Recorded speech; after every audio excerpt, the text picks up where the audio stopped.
Irmãos, eu lembro que decorei essas músicas e na minha época de junior, criança, a gente pegava caixinhas de fósforos, íamos revestindo de camurça e aí íamos colocando os nomes, né, dos livros.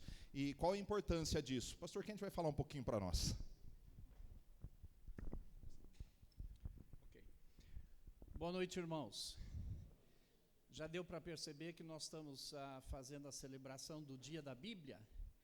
Se você não sabia, agora você ficou sabendo, né? Que o dia 8 de dezembro, ou o segundo domingo de dezembro, é o Dia da Bíblia. Tá ok. Então, tá na hora das crianças descerem.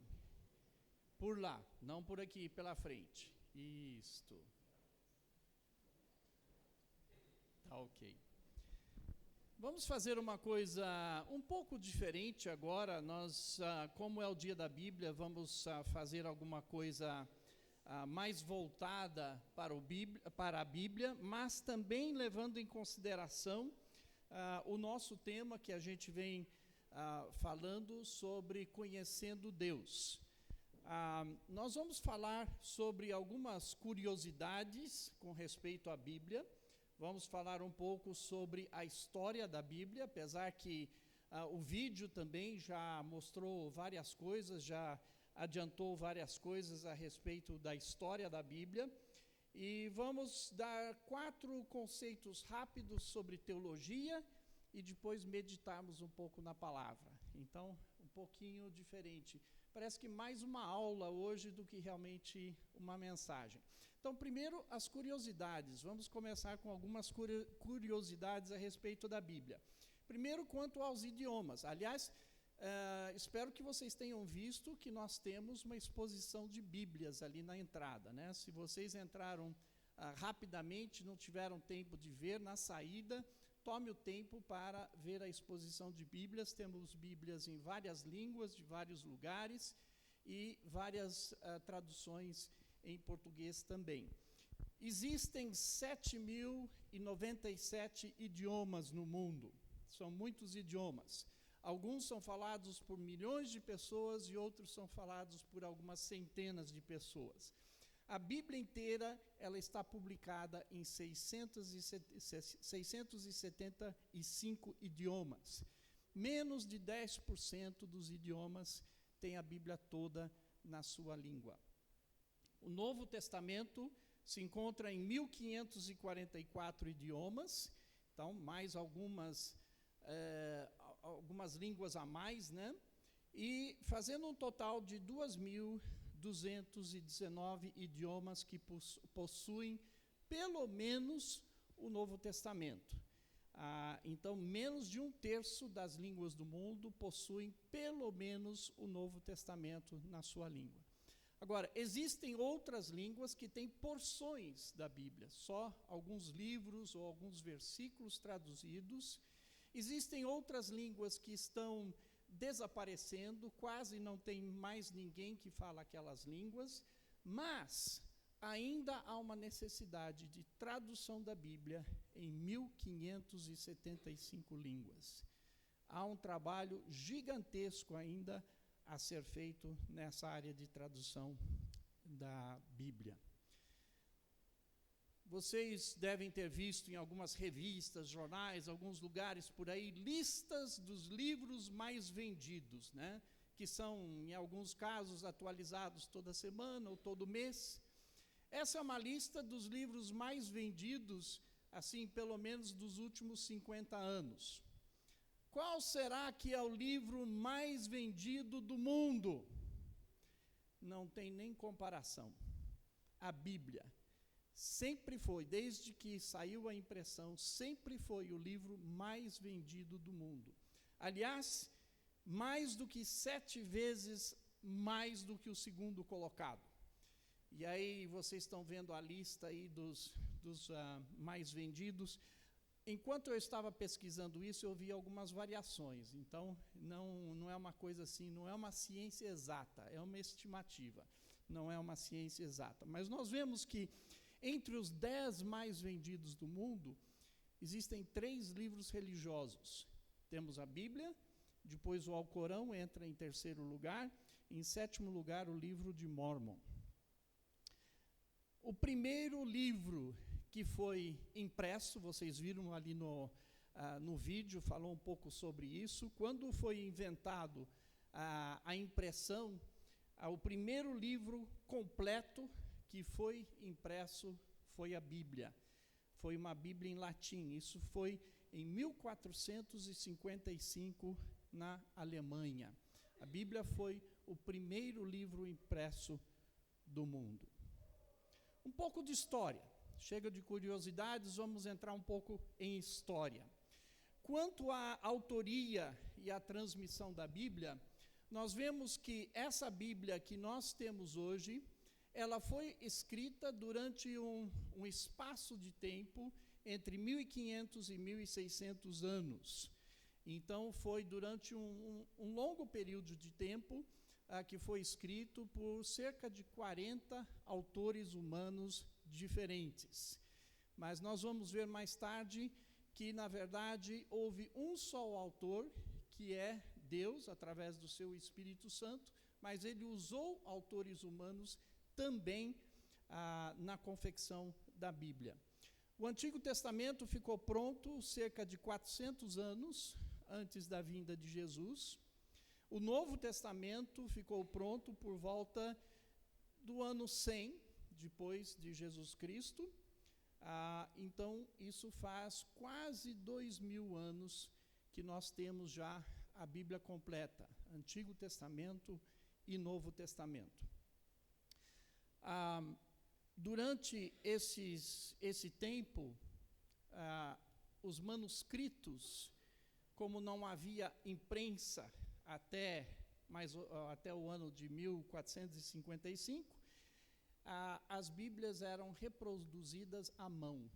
Os manuscritos eram copiados à mão e passavam, então, de uma pessoa para outra. Então, eram poucas as cópias e era muito trabalhoso fazer a cópia de uma Bíblia, até que, finalmente, começaram a ser, com a invenção da imprensa, começaram a ser impressas as Bíblias e a Bíblia ficou mais acessível ao povo. Quanto à história da Bíblia em português, vocês viram que João Ferreira de Almeida fez a primeira tradução da Bíblia a partir das línguas originais. Outras traduções já tinham sido feitas para o português, mas não a partir das línguas originais, dos manuscritos originais, Antigo Testamento em hebraico e o Novo Testamento em grego, mas a maioria deles tinham sido feitos a partir do latim. Então, era uma tradução da tradução. Mas João Ferreira de Almeida foi o primeiro a fazer a tradução da Bíblia a partir do hebraico e do grego. O Novo Testamento dele ficou pronto, a tradução ficou pronta em 1676, mas só foi publicado 5 anos mais tarde, por causa de revisão. Aí ele começou a fazer a tradução do Antigo Testamento, e ele chegou até o livro de Ezequiel. Ele completou o livro de Ezequiel quando ele morreu em 1691. A tradução do Antigo Testamento foi completada por um holandês em 1694, e ela foi publicada pela primeira vez mais de 50 anos mais tarde. Apesar de estar pronta, ela só foi publicada mais de 50 anos mais tarde, pela primeira vez em 1748, a Bíblia foi publicada em português em 2 volumes. Em 1898 foi publicada a primeira Bíblia no Brasil. Então, pouco mais de 120 anos foi a publicação da primeira Bíblia no Brasil. E a Sociedade Bíblica do Brasil, que os irmãos viram aí, que é uma das mais ativas do mundo, ela foi fundada logo depois da Segunda Guerra Mundial, em 1948. Hoje nós temos muitas outras traduções da Bíblia. Não é só a Sociedade Bíblica do Brasil que produz Bíblias no Brasil, há várias editoras que produzem Bíblias aqui no Brasil. Em questão de história, uma outra coisa importante é o fato de que, durante toda a história da igreja, a Bíblia tem incomodado muita gente. Porque, pelo fato da Bíblia incomodar muitas pessoas, houve tentativas para erradicar a Bíblia, acabar com ela, ou então severamente restringir o seu uso. Ao longo da história, houve várias tentativas nesse sentido, ao longo de toda a história. Começou no ano de 303, depois de Cristo, quando o imperador romano Dioclésio ordenou que todos os exemplares da Bíblia fossem queimados e que toda pessoa que fosse pega com uma cópia da Bíblia fosse morta. Isso já no ano 303. Mas a Bíblia sobreviveu a essa tentativa de erradicação. Depois do ano 1000, mais ou menos, a Igreja Católica foi uma das instituições que mais perseguiu a Bíblia. Ela impôs severas restrições à possessão e à leitura da Bíblia. Primeiramente, era proibido ter uma Bíblia, se fazer Bíblias, se imprimir Bíblias ou recopiar Bíblias que não fossem em latim, porque latim era a língua oficial da Igreja Católica. Durante séculos, a Igreja Católica sempre teve a posição de que só o clero tinha condições de ler e interpretar a Bíblia, que a Bíblia não era para o povo comum. Então, houve muitas restrições quanto a poder possuir, ter a sua própria Bíblia e mesmo ler a Bíblia. E era difícil para as pessoas lerem, porque poucas pessoas sabiam o latim. Isso normalmente era ensinado nos seminários católicos. Então, se você não era clero ou muito bem educado, dificilmente você poderia ler a Bíblia em latim. Com a Reforma Protestante, quando a Bíblia começou, então, a ser traduzida na língua do povo, porque essa foi uma das coisas que a Reforma Protestante fez, foi buscar trazer o povo mais de volta à palavra de Deus, deixando a tradição e trazendo de volta a palavra de Deus. E para que a igreja pudesse voltar a palavra de Deus, ela precisava conhecer a palavra de Deus. Então, os reformadores protestantes começaram a traduzir a Bíblia para a língua do povo, para que as pessoas pudessem ter acesso. E isso coincidiu também mais ou menos com essa época, quando se começou a imprimir muitas Bíblias. Então, houve uma abertura na possibilidade de qualquer um conseguir ler e entender a Bíblia na sua própria língua. Mas houve uma reação da Igreja Romana, ela se esforçou ao máximo para impedir que isso acontecesse, inclusive durante o período da Inquisição. Foi muito perseguido aqueles que estavam fazendo a tradução da Bíblia para outras línguas. Depois, durante o racionalismo e o iluminismo, as críticas dos racionalistas à Bíblia e à religião, de uma maneira geral, foram extremamente severas e tiveram muita influência na sociedade. Antes de morrer, em 1778, o famoso filósofo francês Voltaire, ele predisse que dentro de 100 anos a Bíblia não mais existiria.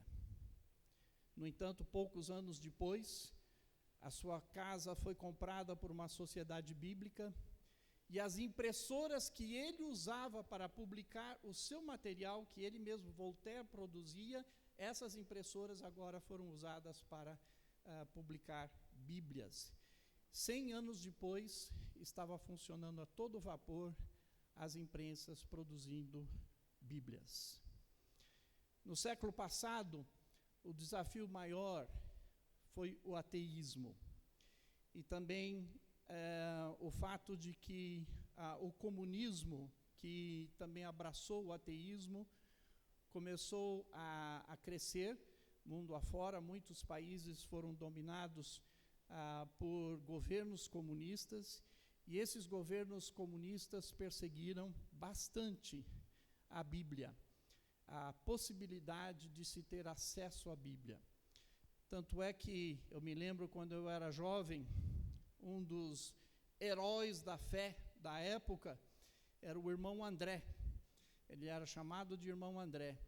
O irmão André, ele foi muito inovador na sua época. Ele era um contrabandista, só que contrabandista de Bíblias. Ele fazia, por vários métodos, ele contrabandeava Bíblias para dentro dos países comunistas, porque eles não tinham acesso a Bíblias naqueles países. E o comunismo, então, perseguiu a Bíblia e aqueles que tinham uma Bíblia, mas não foram capazes de impedir que a Bíblia chegasse até as pessoas. Ainda continua nos nossos dias de hoje, de uma maneira muito menor, mas tem países como, por exemplo, a Coreia do Norte, é um país comunista, onde é pena capital para aquele que for pego com uma Bíblia. Hoje em dia, o nosso desafio maior são as outras religiões. Atualmente tem havido um esforço de outras religiões, principalmente da religião muçulmana, em proibir a Bíblia em muitos países ao redor do mundo. Eu estava contando antes do culto, a experiência, eu já contei isso aqui uma vez, experiência que eu tive no ano passado, de estar no Tajiquistão. É um país que fazia parte da antiga União Soviética, e enquanto eu estava lá, um pastor foi parado por um policial, e ele viu no carro um livro que estava lá na frente, e ele perguntou para o pastor: isso aí é uma Bíblia? Ele falou: sim, é uma Bíblia. Ele falou: posso dar uma olhadinha? O pastor passou a Bíblia para ele, ele pegou a Bíblia na mão, e ele falou: essa é a primeira vez que eu seguro uma Bíblia na mão. E o pastor falou: aquela Bíblia era em russo, e o pastor falou: olha, se você quiser uma Bíblia na sua língua, o Tajik, eu arrumo uma para você. Ele falou: eu quero. Ele foi para a igreja, pegou 2 exemplares para os 2 policiais que estavam ali, trouxe as Bíblias. Eu estava com ele nesse momento, quando ele entregou as 2 Bíblias. E ele falou, lógico, o pastor depois me contou, porque eu não entendia nada do que eles estavam falando, mas ele me falou que, ele disse que desde que ele era menino, ele tinha curiosidade para saber o que tinha dentro daquele livro, a Bíblia. E ele recebeu a Bíblia pela primeira vez, segurou uma Bíblia pela primeira vez na vida dele. Teve acesso à palavra de Deus. Gostaria de falar um pouquinho sobre teologia. Agora, alguns estão desconfortáveis. Teologia agora, né? É coisinha simples, fácil.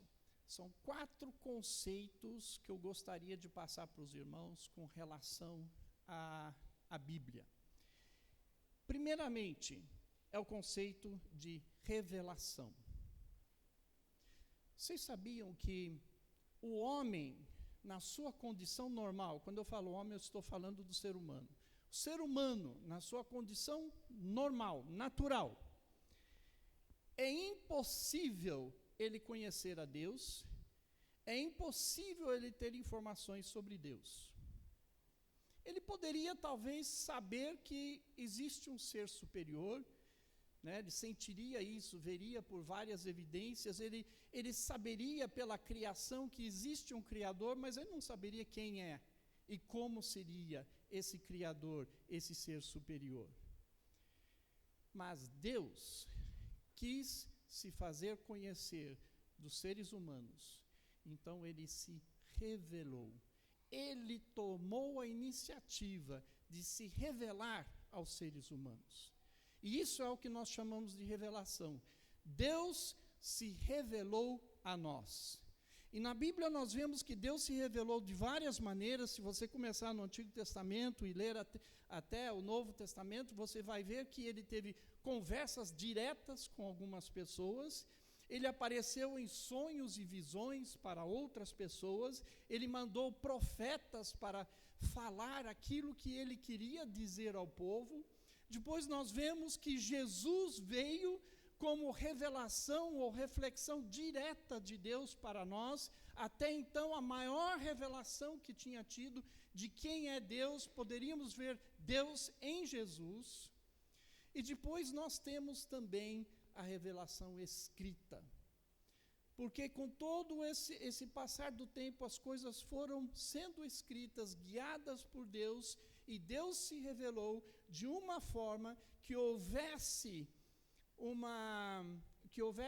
uma coisa por escrito, uma testemunha por escrito, que não pudesse ser modificada de uma pessoa para outra, que não pudesse ser distorcida, mas que ficaria eternamente a mesma.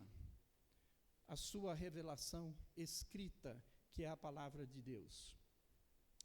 Então, o primeiro conceito importante na teologia é que a Bíblia, ela é a revelação de Deus para nós. Ele se revela a nós, ele diz quem ele é. O segundo conceito importante é inspiração. Como que Deus fez a Bíblia? Não foi Deus que escreveu à mão a Bíblia. Deus passou por seu Espírito Santo, que trabalhou naqueles 40 autores que eu tinha mencionado antes. Ele trabalhou na vida deles, guiando eles para que eles escrevessem o que fosse realmente a mensagem de Deus para a humanidade. Esse processo de guiar esses servos que escreveram, os autores humanos, nós chamamos de inspiração. É Deus soprando através deles. Mas não é um ditado, tá? Ele não fez assim um ditado, palavra por palavra, mas ele trabalhou através do espírito desses autores humanos para que o estilo deles também aparecesse nas Escrituras. O terceiro conceito tem a ver com inerrância. O que é inerrância? Significa que não há erro. Como a Bíblia é a revelação de Deus para nós, como ela foi, o processo de fazer a Bíblia foi guiado pelo Espírito Santo de Deus, não pode ter erros. É um Deus perfeito, que guiou esse processo da Bíblia que nós temos hoje, de produzir a Bíblia que nós temos hoje. Deus não se engana, Deus não erra. Não há coisas erradas na Bíblia, não há contradições na Bíblia. Pode haver contradições aparentes, parece que é uma contradição, mas a maioria delas pode ser explicada de uma forma simples. Não há contradição entre a Bíblia e a ciência, porque Deus é quem produz a ciência e é Ele que produz ou produziu a Bíblia.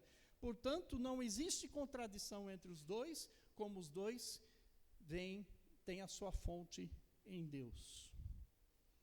Então, a Bíblia é a revelação de Deus para nós.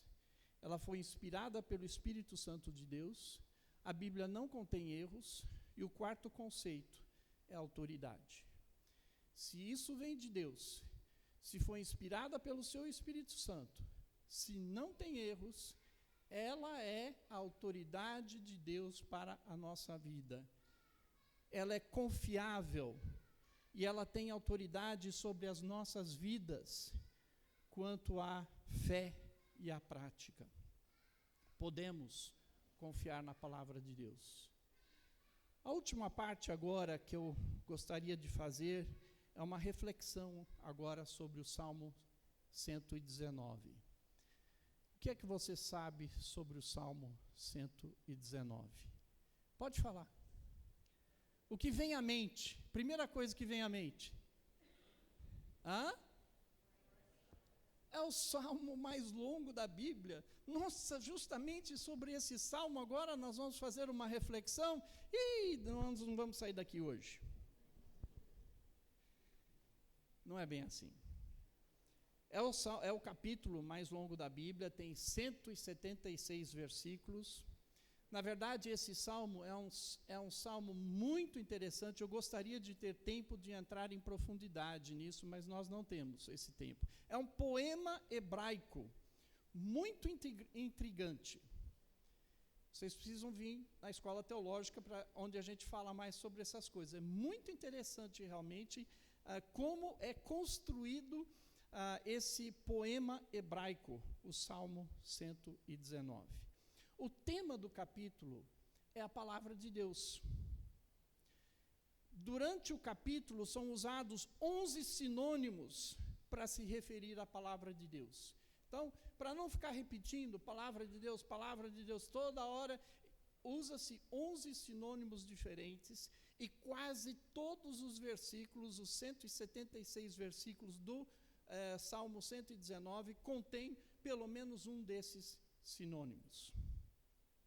Então eu quero que olhemos alguns versículos para ver como nós podemos melhor conhecer Deus através da sua palavra, porque esse é o assunto que nós estamos falando. Conhecer a Deus, já alguns domingos estamos falando, e hoje nós vamos falar sobre como conhecer a Deus através da sua palavra. Primeira coisa que nós podemos, ou uma das coisas que nós podemos tirar desse salmo, é a necessidade de nós meditarmos na palavra de Deus. Vou pegar alguns versículos aqui para que os irmãos vejam. Veja o versículo de número 15. Ele começa dizendo: meditarei em tuas ordens, que é um sinônimo da palavra de Deus, é um daqueles 11 sinônimos.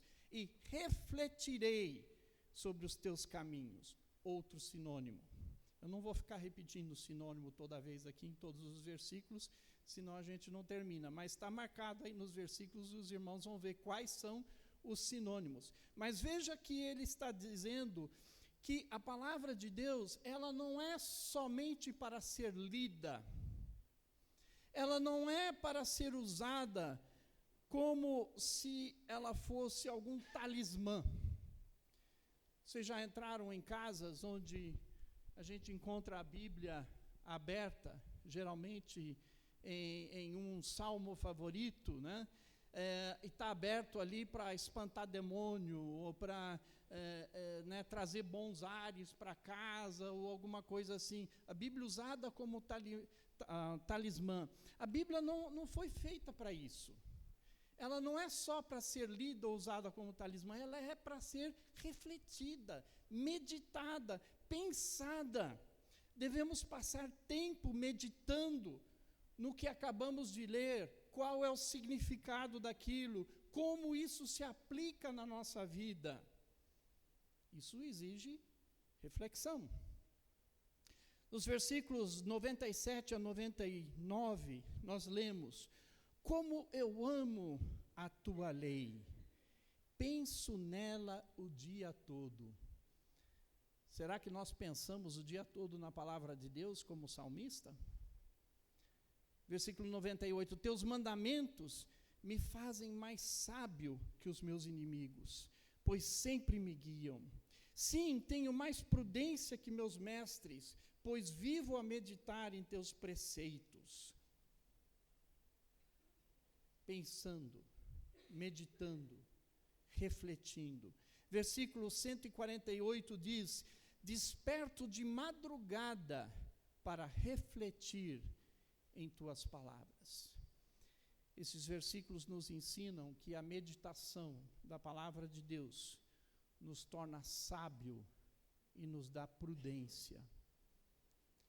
Você quer ser sábio? Você quer tomar decisões certas, sábias? Você quer ser uma pessoa prudente? Medite na palavra de Deus. Outra coisa que nós podemos tirar desse capítulo é que a palavra de Deus mantém os nossos corações puros. Versículos 9 a 11. Como pode o jovem se manter puro? Obedecendo a tua palavra.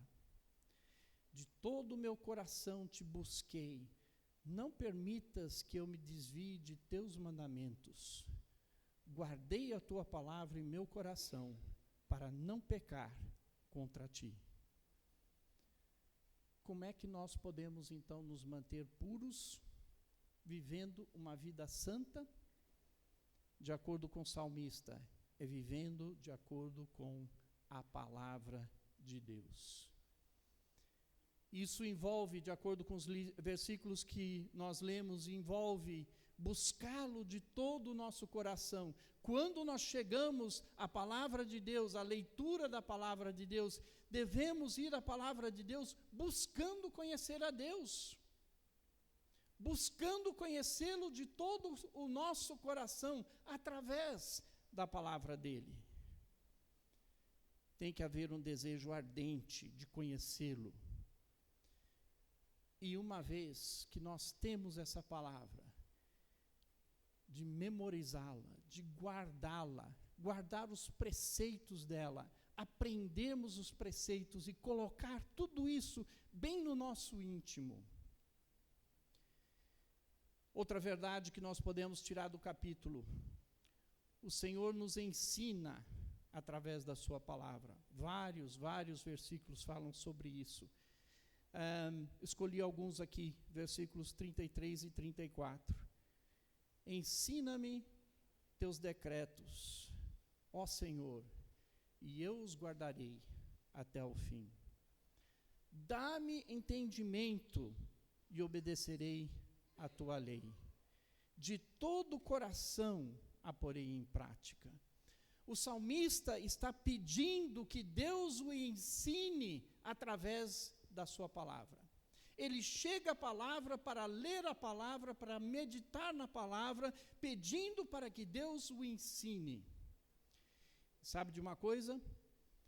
Deus faz exatamente isso. Versículo 102 diz: não me afastei de teus estatutos, pois tu me ensinastes bem. Não desviei da palavra de Deus, porque fui ensinado pela palavra de Deus. Novamente, no versículo 171, e tem outros versículos também que falam sobre isso. Que louvor transborde de meus lábios, pois tu me ensinas teus decretos. O Senhor nos ensina para que nós possamos conhecê-lo melhor através da sua palavra. E uma última coisa que eu quero compartilhar aqui nessa noite, tem outras coisas, mas essa vai ser a última da mensagem, é que o Senhor nos dá direção, iluminação e discernimento através da sua palavra. O versículo 105 é muito conhecido, e inclusive muitas vezes nas classes de crianças, na escola dominical, aprendemos esse versículo de cor. Quantos aprenderam esse versículo de criança, o versículo 105? Muitos aqui aprenderam quando ainda eram pequenos, e eu tenho certeza que ficou na sua cabeça. Tua palavra é lâmpada para os meus pés e luz para o meu caminho. Dando a ideia de que a Bíblia ilumina onde nós estamos andando, nos mostra o caminho, nos esclarece o que está vindo pela frente.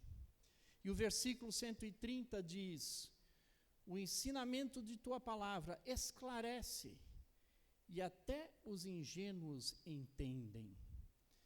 Não precisamos ser intelectuais para compreender a palavra de Deus. Não precisamos nem ter ido à escola e termos aprendido a ler para entendermos a palavra de Deus. Temos missionários que estão trabalhando entre a tribo Samburu, no Quênia. Tem uma língua que nem é uma língua por escrito ainda está sendo estudada e colocada por escrito. Mas eles já fizeram tradução da Bíblia na língua Samburu, foi colocado em aparelhinhos de MP3 que podem ser recarregados com energia solar, e estão distribuindo isso. Não é a Bíblia escrita, mas é a palavra de Deus em MP3, E as pessoas estão ouvindo e entendendo sobre Deus e nem sabem ler. Até os ingênuos entendem. Até aqueles que não aprenderam a ler entendem a palavra de Deus. A palavra de Deus tem resposta para muitas situações da nossa vida.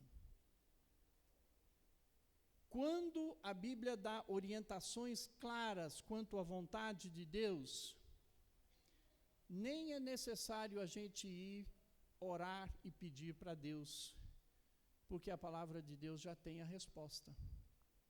Se a palavra de Deus está nos ensinando o que nós devemos fazer ou não devemos fazer, nem adianta a gente ficar perguntando através da oração: Senhor, posso fazer isso, posso fazer aquilo, me mostra o que eu devo fazer, porque a palavra de Deus já está nos mostrando isso.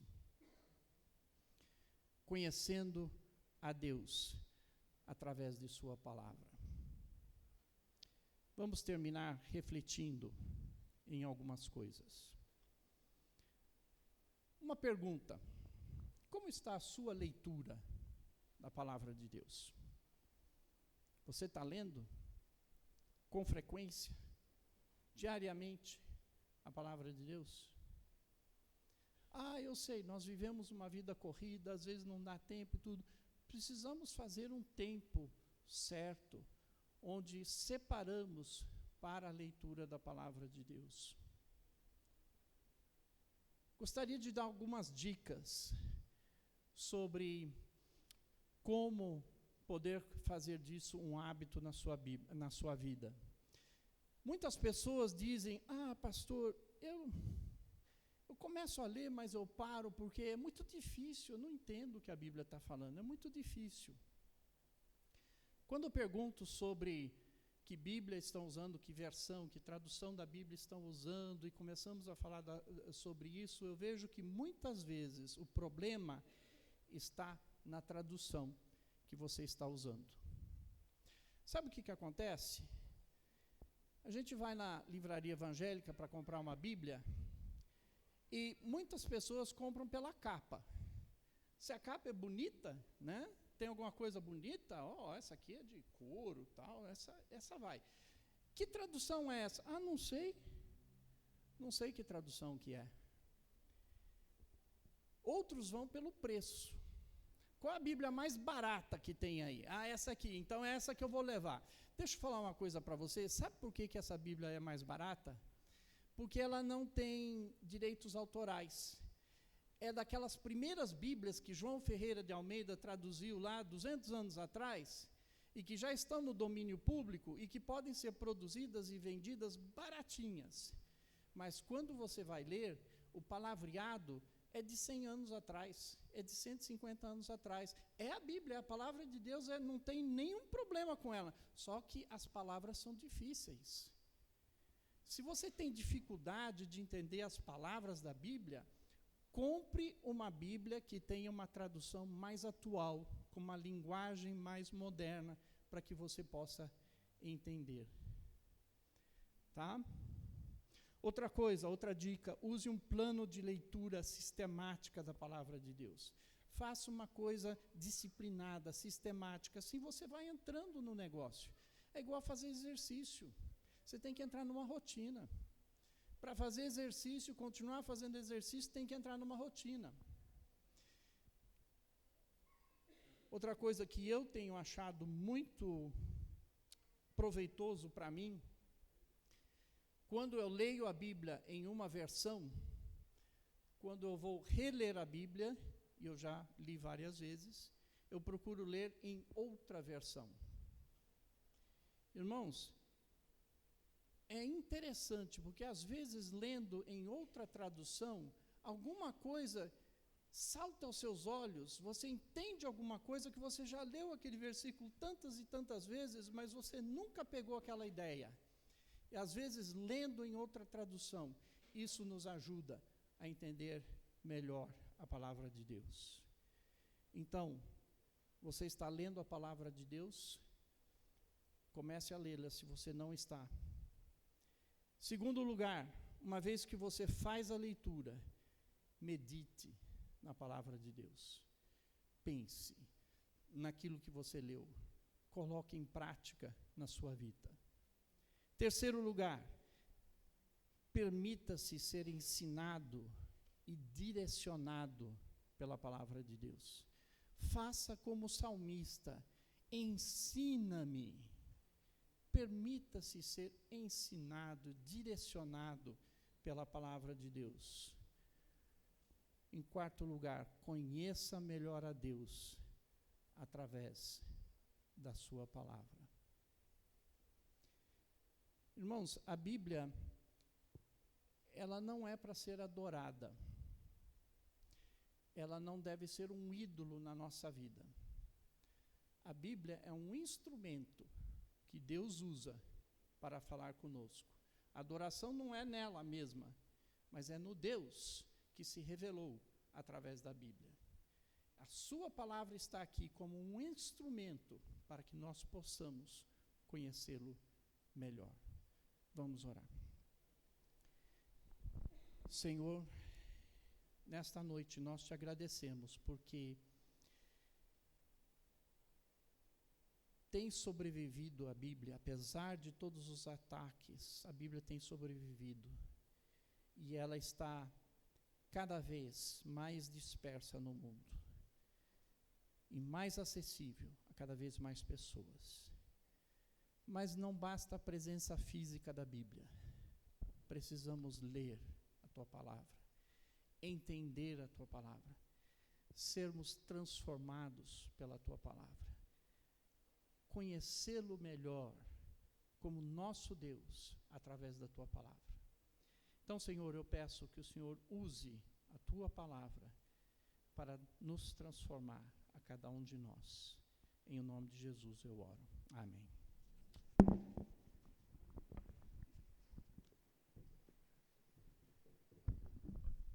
Irmãos, acho que muitos de nós já nos sentimos assim, entristecidos, decepcionados, quando a gente faz alguma coisa pelas pessoas, né? Acho que a gente poderia pensar dessa forma. Imagine que você faça um grande banquete na sua casa para receber uma pessoa querida, e aí essa pessoa, por exemplo, não vai, desmarca de última hora. Ou, por outro lado, a pessoa vai e talvez não dê o devido valor àquele banquete que você preparou.